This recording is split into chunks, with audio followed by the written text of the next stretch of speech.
Men qarasam o'sha Hindistonda ko'rishgan Mullo Faqir alayhirrahma ekanlar. Bu zotning karomatlari zohir bo'ldi. Chunki menga avval Baytullohda ko'rishamiz degan edilar. So'ng so'radilar: Rasululloh sollallohu alayhi va sallamning tug'ilgan joylarini ziyorat qildingizmi? Yo'q, bilmayman dedim. Men bilan yuring dedilar. Meni boshlab Baytullohdan olib chiqib, bir hovlichaga olib kirdilar va mana shu joyda Rasululloh tug'ilganlar dedilar. Uyning eshigini ochib meni ichkariga olib kirdilar. Uy ichida 6 kishi halqa bo'lib o'tirishgan ekan. Har biri turli qiyofada edi. Ba'zilari qora tanli habashlardan, ba'zilari sariq yuzli, ba'zilarining sochlari uzun bo'lib, bilaklarigacha tushar edi.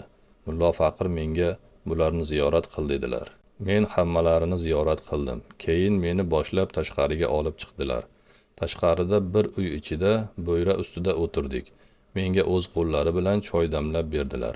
Yaxshi ko'k choy ichib bo'lganimdan keyin dilimda shu choydan bir damlama iltimos qilib olsam degan fikr o'tdi. Shu payt qo'ltiqlaridan bir yumaloq choyni olib qo'limga berdilar-da, kim bilan birga kelding deb so'radilar.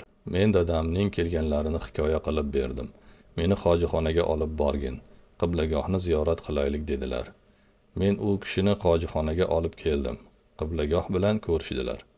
15 kundan keyin Arofotga ehrom bog'ladik. Shu bilan Arofot tog'iga kelib, kuni bo'yi shu yerda turdik. Kechqurun qaytib Muzdalifaga keldik.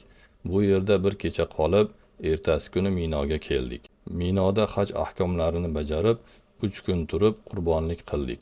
Keyin Baytullohga kelib ziyorat qildik. So'ng Madinaga bordik. Rasulullohning ravzalarini ziyorat qildik.